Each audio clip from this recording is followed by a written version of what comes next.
ono ebyemizaanyo abavubuka n'ebitone Oweekitiibwa Robert Sserwanga ate n'Oweekitiibwa gwe bava okubanjula Oweekitiibwa Israel Kazibwe Kitooke kiraga obukulu obwakabaka bwe buteeka ku mizannyo era nammwe mwesuneko kuba naye ndi wano lwa nsonga ya bukulu bwa mizannyo era mbakulisa nnyo nsanyusa okubalaba.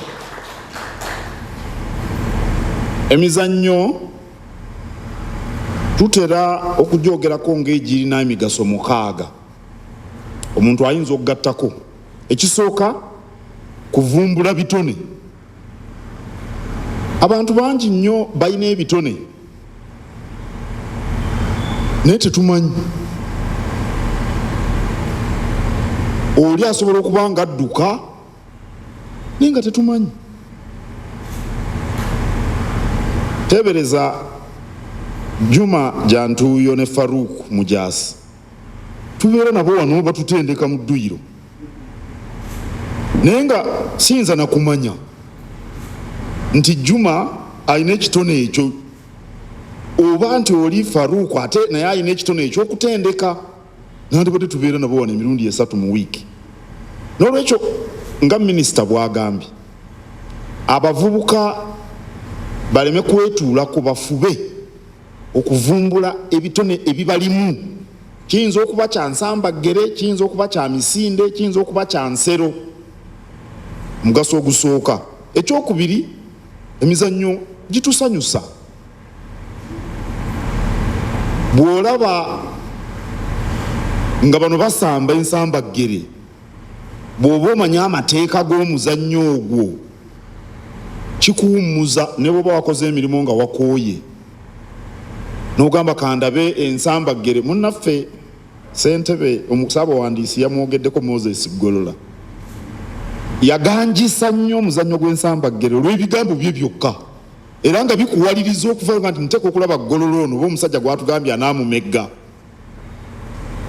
Emizannyo girimu okusanyusa n'okwewummuza. Ekyokusatu, ebyemizannyo mulimu nga ffe abasiba amataayi. Abantu bangi naddala mu nsi ezikyali ento baluddewo okukimanya nti omuzannyo gusobola okubeera omulimu. Era nkakasa Juma, Farouk n'abalala bano ba coach bagoberera nnyo bannabyamizannyo mu nsi yonna. Era abantu bangi akeera ku makyanga omulimo gwe muzannyo. Bannaffe ba Kiprotich ba Nakayi bonna abo ndowooza nti ogwo gwe mulimo gwabwe gwe batunuulidde. Kirungi nnyo abato bangi bamanye nti osobola okutwala ebyemizannyo ng'omulimu gwo. Sigambye nti baleke okugenda mu masomero naki kubanga ne munnabyamizannyo twagala nga oluzungu alwogera n'okutegeera ebintu ebirala bituyigira mu masomero naye gusobola okuba omulimu ng'oli gwakola. Ekyokusatu, ebyemizannyo bireeta obulambuzi. Kaakati olunaku lw'enkya AFCON etandika mu Ivory Coast.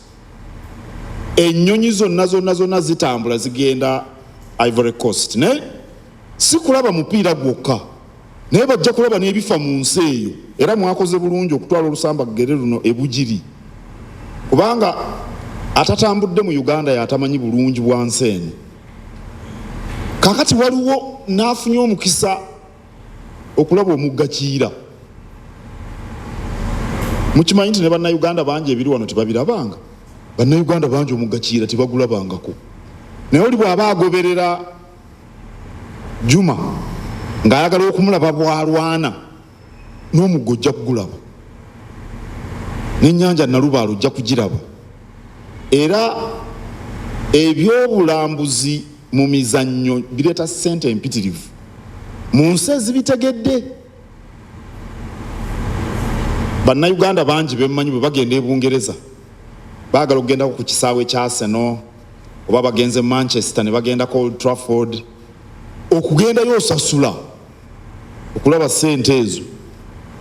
Simanyi oba nga tulina enteekateeka nti abaana bagende balambula Namboole ne bw'oba tewali mupiira okulaba obulabi ekisaawe ekituza abantu 40,000. Mu Uganda tulinawo ekyo kyokka. N'olwekyo ebyemizannyo birimu obulambuzi.